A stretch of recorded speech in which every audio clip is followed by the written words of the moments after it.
और मैं उन हरामखोरों से भी कहना चाहता हूं जो लोग हमारे समाज को इतना कमजोर समझ रहे हो कि कभी चक्कू गोद के मार देते हैं, कभी सर फोड़ के मार देते हैं, तो भारत का संविधान है तो तुम सुरक्षित हो बेटा। अगर देश में संविधान ना होता तो छठी का दूध याद दिला देते। आपकी इस लड़ाई को सिर्फ आप अकेले नहीं लड़ेंगे। अगर प्रशासन ने हमारी बात नहीं मानी तो पूरे देश से लोग आगरा को कूच करेंगे, इस बात को याद रखना।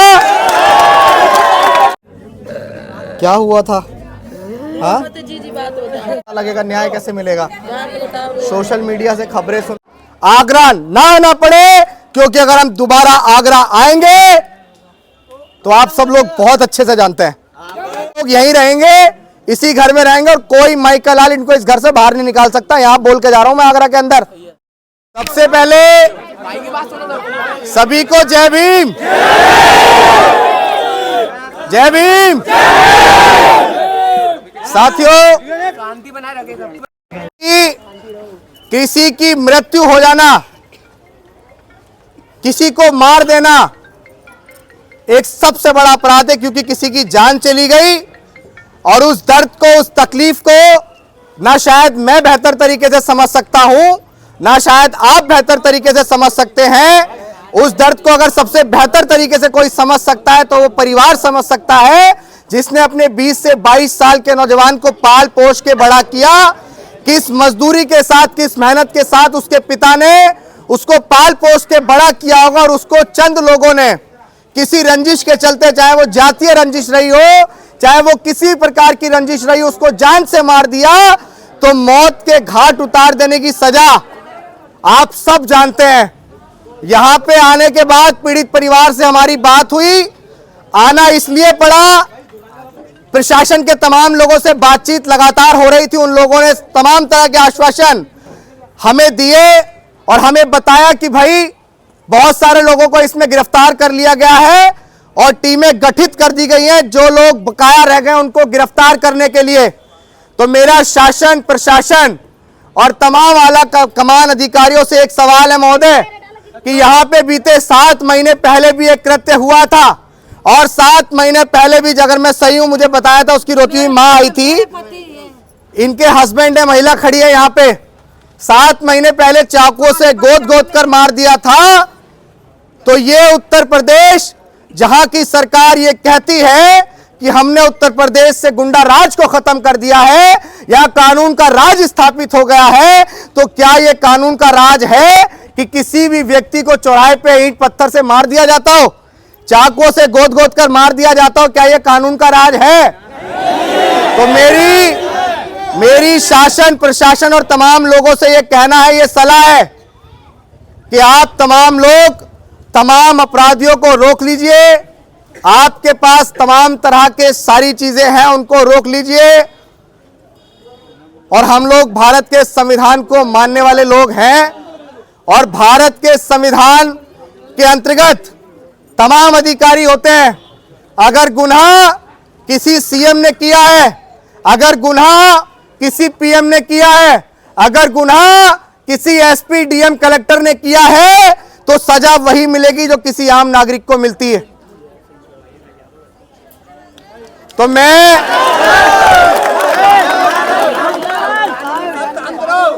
यहां पुलिस के तमाम अधिकारी खड़े हैं। देखो, हम लोग, हवा हमारे विपरीत चल रही है, तो हम लोग आप सब लोगों से निवेदन ही तो कर सकते हैं, और निवेदन इस बात का कर रहे हैं कि भाई साहब 2 दिन के अंदर, 2 दिन यानी कि 48 आवर्स, 2 दिन के अंदर अगर तमाम अपराधियों की गिरफ्तारी नहीं होती है और वो लोग जेल नहीं जाते हैं, इस पीड़ित परिवार को 50 लाख आर्थिक मुआवजा नहीं दिया जाता है और एक सरकारी नौकरी नहीं दी जाती है, तो याद रखिएगा, आगरा नहीं पूरा उत्तर प्रदेश देखेगा कि दलित समाज के लोग अपने साथ हुए शोषण में चुपचाप नहीं बैठते हैं, बिल्कुल चुपचाप नहीं बैठते हैं। भारत का संविधान,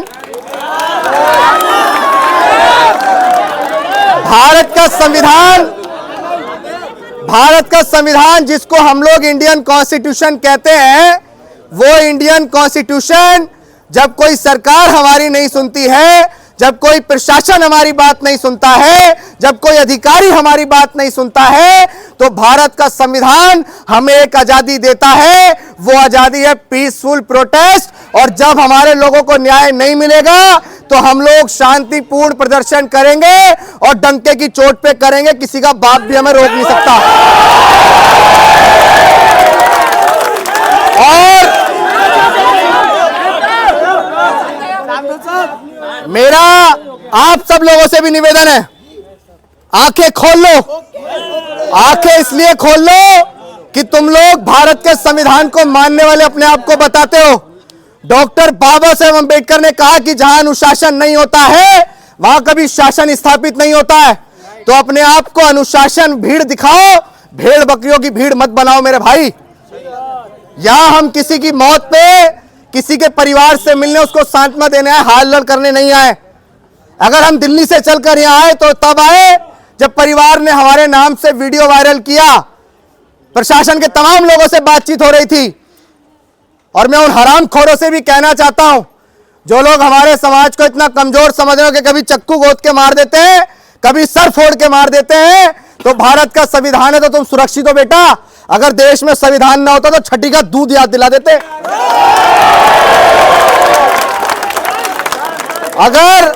अगर हमारे समाज को कमजोर समझने की भूल करी जाएगी तो ये भूल बेहद गलत है। संविधान है, संविधान है, संविधान है। संविधान के दायरे में ही हम लोग न्याय लेके रहेंगे। और जब तक संविधान है हमें न्याय लेने से कोई नहीं रोक सकता है। पीड़ित परिवार के लोगों से मैं इतना कहूंगा कि याद रखना, आपका भाई कोई नेता नहीं है, आपका भाई कोई पॉलिटिशियन नहीं है। आपका भाई आपके दुख दर्द में शरीक होने वाला डॉक्टर बाबा साहेब अम्बेडकर, फूले शाहू पेरियार के मिशन का एक छोटा सा कार्यकर्ता और आपका सिपाही है, जिसको आपने पूरे देश के अंदर एक अलग पहचान दी। तो आपकी उस पहचान का सम्मान करते हुए आपसे सिर्फ इतना कहूंगा कि आपकी इस लड़ाई को सिर्फ आप अकेले नहीं लड़ेंगे। अगर प्रशासन ने हमारी बात नहीं मानी तो पूरे देश से लोग आगरा को कूच करेंगे, इस बात को याद रखना।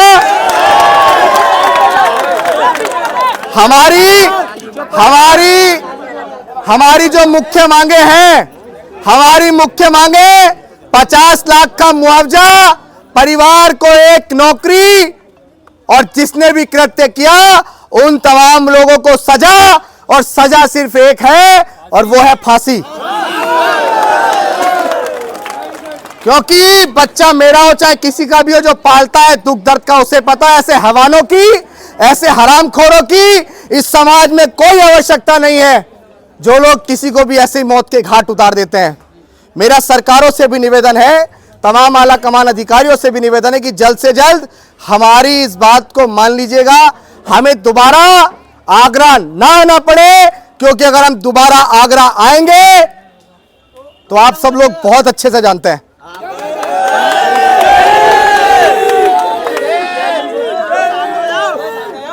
तो अभी हम लोग वापस जाएंगे, क्योंकि मैंने कहा था कि शांतिपूर्ण तरीके से परिवार से मिलने आया हूं और प्रशासन के लोगों से बातचीत भी हुई है। प्रशासन ने पूरा आश्वासन दिया है। कुछ लोगों की गिरफ्तारी भी हो गई है और लोगों की गिरफ्तारी भी हो रही है, तो बहुत अच्छी बात है। और आप सब लोग भी भाई, सिर्फ ये आखिरी मामला नहीं है, ये मामला, एक मामला बिजनौर के अंदर भी हुआ, धामपुर के अंदर भी हुआ कि पूरे गांव के अंदर होली खेलने वाले लोगों को इतनी बुरी तरह से मारा कि किसी की गर्दन कट गई, किसी का हाथ कट गया, लोग अस्पताल में भर्ती हैं, जिंदगी और मौत की जंग लड़ रहे हैं। मैं आपसे भी एक बात कहूंगा, तमाम लोग समाज को जब याद करते हैं जब उनके साथ कोई पीड़ा होती है। मैं पर्टिकुलर किसी एक व्यक्ति को नहीं कह रहा हूं। आज प्रत्येक व्यक्ति को डॉक्टर बाबा साहेब अम्बेडकर के मूवमेंट का सिपाही बनना पड़ेगा, प्रत्येक घर से निकल के सिपाही बनना पड़ेगा, तभी हम लोग उनके कारवां को सफल कर पाएंगे। अभिषेक, चंद्रशेखर आजाद, बहुत सारे ऐसे लोग जो अकेले सिर्फ मेहनत करके पूरे देश के लोगों को जगाने का प्रयास कर रहे हैं, लेकिन आप सब लोगों को भी अपने घर से बाहर निकलना पड़ेगा। ऐसे अन्याय, अत्याचार का मुंह तोड़ जवाब देने के लिए संवैधानिक दायरे में, मैं हमेशा से कहता हूं, संवैधानिक दायरे में डॉक्टर अंबेडकर के मानने वाले लोग क्या किसी हिंसा का समर्थन कभी करते हैं? हाथ उठा के बताओ।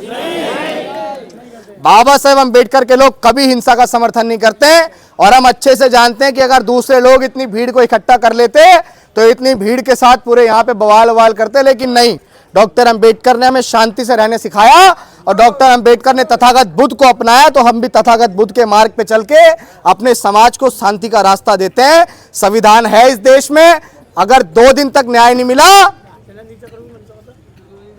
तो उद्धम सिंह को मानने वाले भी हम ही लोग हैं। जय भीम, जय भारत, जय संविधान। तमाम लोगों को न्याय मिलेगा। क्या नाम था उसका, खत्म हुआ था भाई? आपको पता है किसने की थी उसकी हत्या? जो भी है, जिन्होंने भी किया, उन लोगों की गिरफ्तारी हो गई है जेल में। चलिए, मेरे पे 3 लड़की हैं, 2 लड़का है और जी मानो छोटे छोटे हैं, क्या करूं सर जी मैं। देखो भाई, एक बात और बता दूं मैं, आगे से तुम्हारे घर में घुस के कोई तुम्हें मारता है ना भाई, तो सेल्फ डिफेंस का अधिकार भी हमारे पास है। समझ रहे हो? सेल्फ डिफेंस का अधिकार भी हमारे पास है। अगर पुलिस 1 घंटे में आएगी तो पुलिस के इंतजार में मर मत जाना, अपने आप को बचाने के लिए भी आपके पास सेल्फ डिफेंस का अधिकार है। ठीक है? जय भीम, जय भारत, जय संविधान। जैसा मैंने कहा, कोई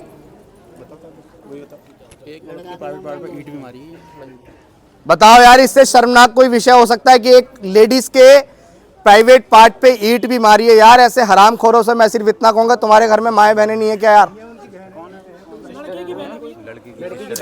लड़के की बहन, यानी कि परिवार के साथ यार इस तरह का कहते हैं, तो मेरा तो यह भी नहीं बता कि इस परिवार को सिक्योरिटी भी दी जाए।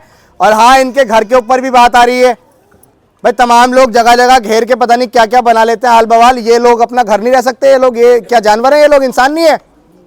हैं? ये इंसान नहीं है क्या? या इस देश में, इस समाज की कोई कीमत ही नहीं है?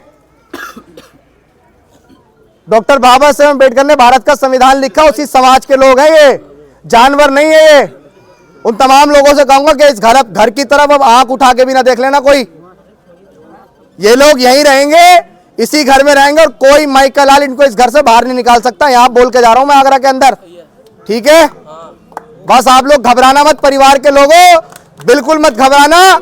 आपके समाज के लोग आधी रात आपके साथ खड़े हैं, ये सब लोग खड़े हैं। और यहां बहुत सारे लोग ऐसे भी हैं जो दारू पी के भी खड़े हैं और बहुत सारी चीजें लेके खड़े हैं। दारू पी के अपने आप को बाबा साहेब अम्बेडकर का वंशज बता रहे हो, बेकार लोगों, मूर्खों है। तुम्हारी वजह से पूरे समाज का बेड़ा गर्क हो रहा है। शर्म करो यार, कितना बुरा हाल हो रहा है समाज के साथ तमाम जगहों पे, और आप लोग मनमस्त हो अपनी चीजों में। यही तो है, बोलते 2 दिन का अल्टीमेटम है, तमाम लोगों को बता देना जाके। 2 दिन बाद अगर अभिषेक आगरा आएगा तो माहौल कुछ और होगा। जय भीम। साथियों, जैसा कि आपको पता है, बी मिशन टीवी हमेशा ग्राउंड जीरो की रिपोर्ट आपके बीच रखता है। अगर आपको हमारा काम पसंद आता है तो बी मिशन टीवी को आर्थिक मदद करें, जिससे कि हम यूं ही निरंतर ग्राउंड लेवल पर काम करते रहें। स्क्रीन पर दिख रहे QR कोड को स्कैन करें और अपने दान की राशि बी मिशन टीवी के खाते में भेजें। QR कोड के अलावा आप हमारी UPI ID bmissiontv@ybl पर भी मदद भेज सकते हैं। जय भीम।